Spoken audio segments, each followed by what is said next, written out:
नमस्कार विद्यार्थी मित्रांनो, मी आपला प्राध्यापक शांतेश करजगी आजच्या सेशनमध्ये सर्वांचं स्वागत करतो। आज आपण अपक्षरण प्रक्रियेमधील पुढील भाग पाहणार आहोत। द्रावण प्रक्रिया।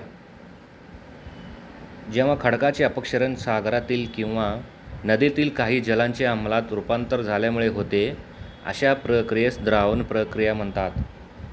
बघा विद्यार्थी मित्रांनो, द्रावण जी प्रक्रिया आहे भूजल, नदी आणि सागरी लाटा या बाह्य कारकांमध्ये घडून येते। द्रावण म्हणजे काय?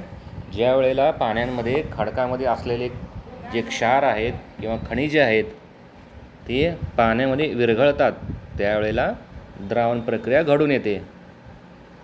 खडकातील चुना व चुनखडक ही खनिजे पाण्यात विरघळतात। पाण्यामध्ये चुना व चुनखडक हे दोन खनिजे पाण्यात विरघळतात। नंतर ती पाण्याबरोबर वाहून पुढे किनारी भागात ज्या ठिकाणी चुनखडक, डोलोमाइट, वालुकाष्म असे खडक असलेले किनारी भाग अशा तऱ्हेच्या अपक्षरणास जास्त संवेदनशील असतात। म्हणजे ज्या ठिकाणी किनारी भागामध्ये चुनखडक, डोलोमाइट, वालुकाष्म यापासून तयार होणारे जे खडक असतात किंवा पृष्ठभाग असतो किनारी भागामध्ये, यावर जास्त परिणाम होतो या द्रावण प्रक्रियेचा। त्यानंतर पुढचं प्रक्रिया आहे अपवहन। अपवहन ही क्षरण प्रक्रिया फक्त वारा या बाह्य कारकामध्ये घडून येते।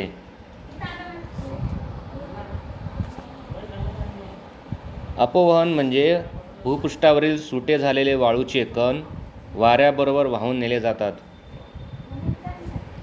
वाळूमध्ये जे काही सूक्ष्म कण असतात सुटे ते वाऱ्याबरोबर दूरवर वाहून नेले जातात।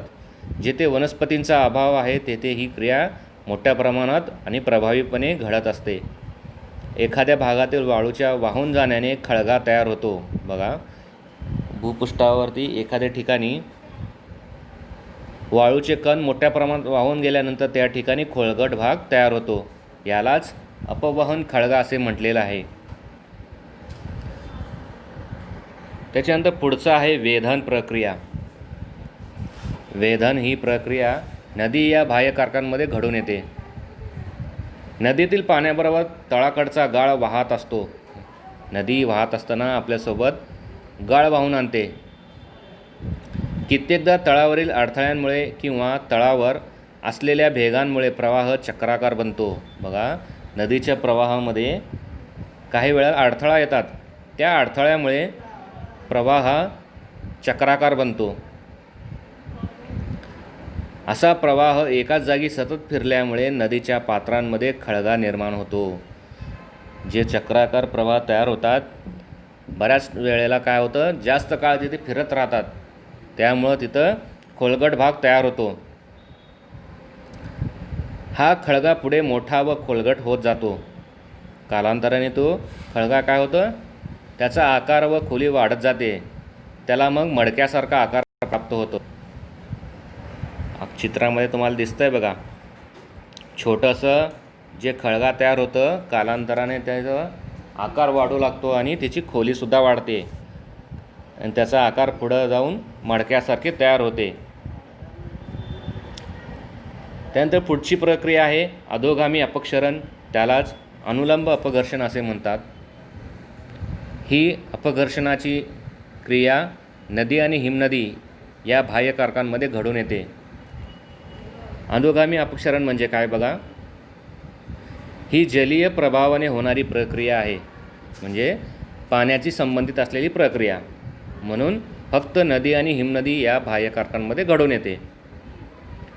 या प्रक्रियेमुळे तळाकडील पदार्थाचे अपक्षरण होऊन हा पदार्थ वाहून गेल्यामुळे नदीचे पात्र किंवा नदीचा तळभाग खोल होत जातो। तळाकडचा भाग अपक्षरण होऊन काय होतं, माती किंवा दगडाचे तुकडे खनन प्रक्रियेमुळे लांबवर वाहून नेले जातात आणि त्या ठिकाणी तळभाग हा खोल होत जातो आणि त्या ठिकाणी दरीचा भाग वाढत जातो। त्यानंतर पुढची प्रक्रिया आहे अभिशीर्ष अपक्षरण। ही सुद्धा फक्त नदी या बाह्य कारकांमध्ये घडून येते।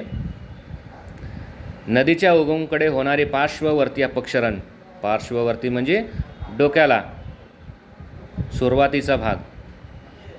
नदीच्या उगम क्षेत्रातील मृदा, दगडगोटे किंवा खडक हे उगम क्षेत्रातील तीव्र उतारामुळे कोसळतात. म्हणजे भूपृष्ठाचा जो उतार असतो त्या उतारामुळं काय होतं, भूपृष्ठाचा काही भाग कोसळतो.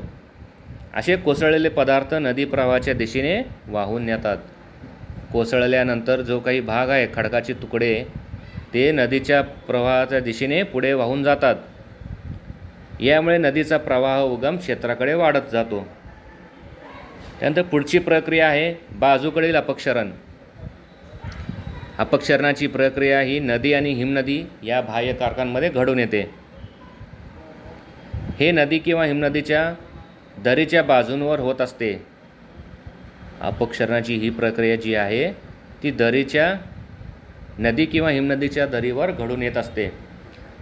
दरीच्या बाजूंचे अपक्षरण उपनद्यांद्वारे व इतर लहान नद्यांद्वारे होते. जेव्हा कधी अधोगामी अपक्षरणाची गती कमी होते, बाजूकडील अपक्षरणाचा प्रभाव अधिक जाणवतो. या प्रक्रियेला दरीचे रुंदीकरण असेही म्हणतात. अधोगामी अपक्षरणाची गती कमी होते व बाजूकडील अपक्षरणाचा प्रभाव जास्त होतो.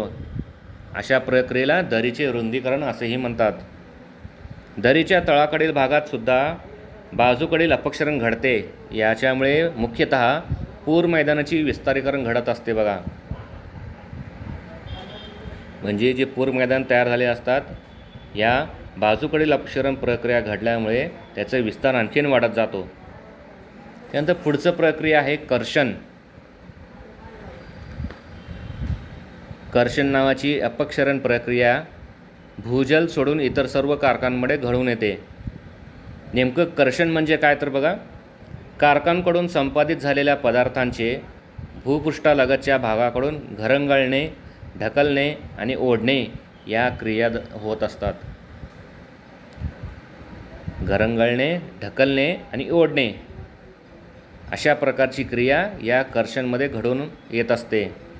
अशा प्रकारे वहन प्रामुख्याने मोठ्या आकाराच्या किंवा जड खडकांचे होत असतात.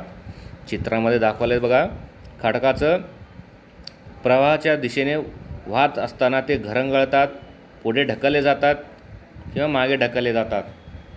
अशा प्रकारची कर्षण प्रक्रिया घडून येते. त्यानंतर पुढची प्रक्रिया आहे उत्परिवहन.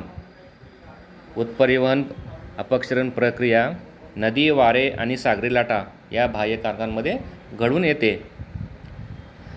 अनेकदा जड किंवा भरड खडक एकमेकांवर आदळतात, आपटतात, टप्प्याटप्प्याने पुढे जात राहतात.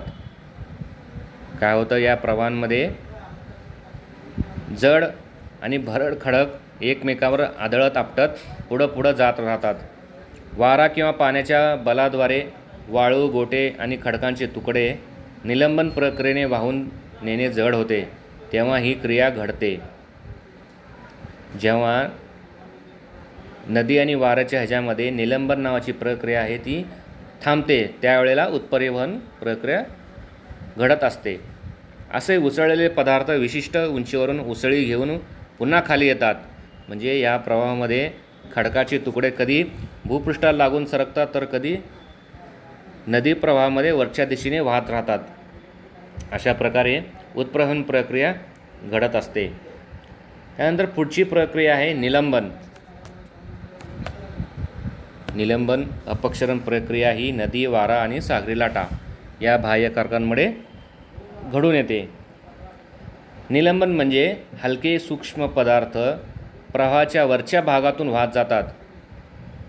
म्हणजे गाळामध्ये जे सूक्ष्म कण असतात किंवा वजनाने हलके कण असतात, ते नदी प्रवाहाच्या वरच्या थरातून पुढे वाहत जातात. बऱ्याच अंतरापर्यंत हे कण तळाकडे स्थिर होत नाहीत. भरपूर मोठ्या प्रमाणात ते वरच्या थरावरूनच पुढे वाहत जातात. त्यानंतर पुढची अपक्षरण प्रक्रिया आहे द्रावीकरण. नदी, सागरी लाटा आणि भूजल यामध्ये ही क्रिया घडत असते. पाण्यात विरघळलेल्या स्थितीतील पदार्थ पाण्याद्वारे वाहून नेले जातात. ज्या प्रदेशात चुनखडक व चुनखडकासारखे द्रवीभूत होणारे खडक आढळतात, त्या प्रदेशात विरघळलेले पदार्थ जास्त प्रमाणात असतात. म्हणजे ज्या ठिकाणी चुनखडक व चुनखडकासारखे द्रवीभूत होणारे खडक ज्या ठिकाणी असतात त्याच ठिकाणी द्रावीकरणाची प्रक्रिया मोठ्या प्रमाणात घडून येते. त्यानंतर पुढची प्रक्रिया आहे संचयन प्रक्रिया. बघा, खनन, वहन, संचयन हे जे बाह्य कारके आहेत 5, यांच्यामध्ये ही कॉमन प्रक्रिया आहे खनन, वहन, संचयन. यातली शेवटची संचयन प्रक्रिया.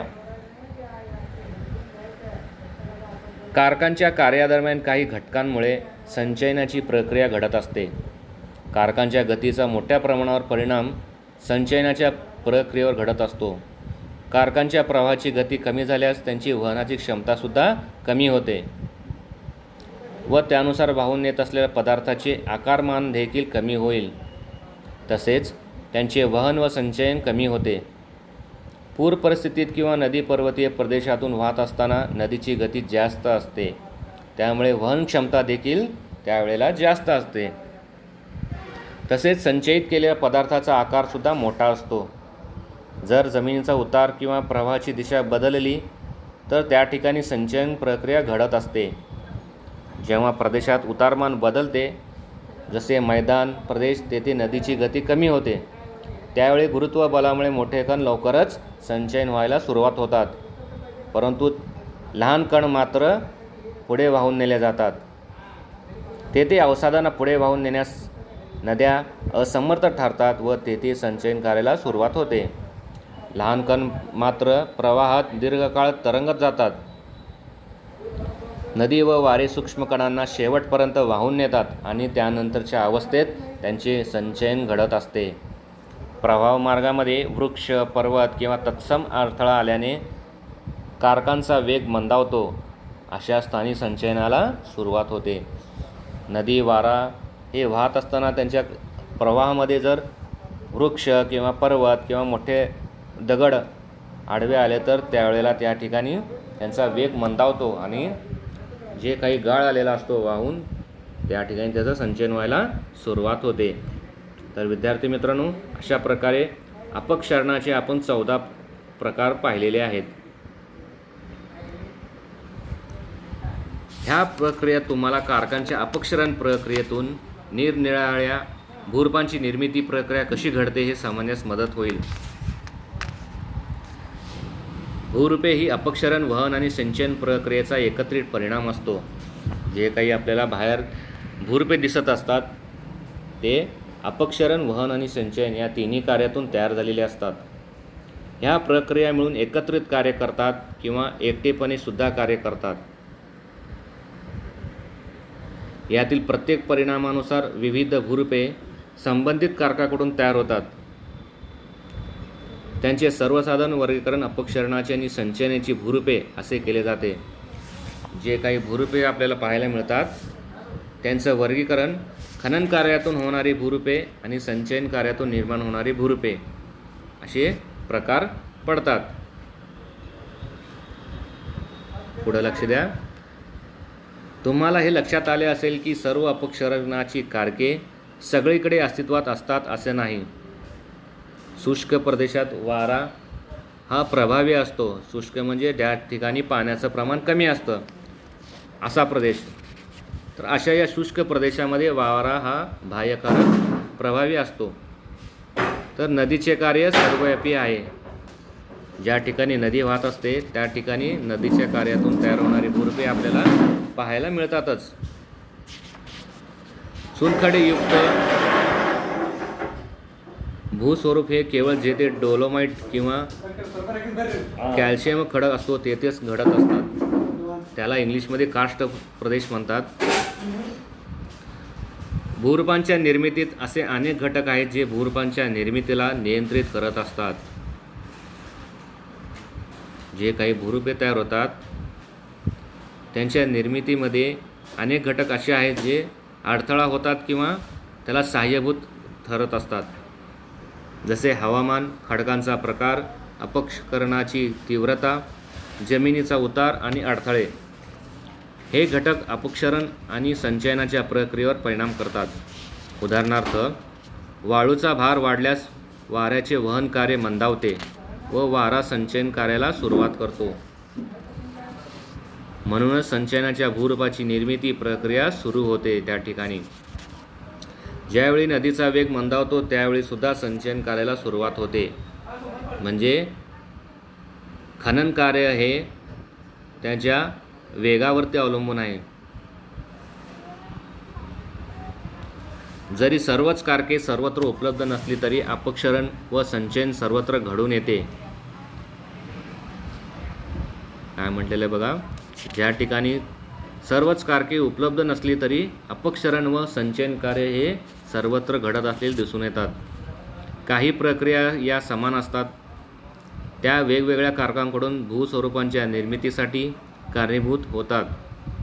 उदाहरणार्थ नदीच्या संचयनातून पूर मैदाने तयार होतात. मात्र हिमनदीच्या संचयनातून हिमोडगिरी किंवा हिमकटक अशा टेकड्यांची निर्मिती होते. तर विद्यार्थी मित्रांनो, अशा प्रकारे आज आपण अपक्षरणाचा काही भाग पाहिलेला आहे. तर पुढील तासापासून आपण अपक्षरणाची जे बाह्य कारके आहेत त्या कारकांना सुरुवात करणार आहोत. धन्यवाद.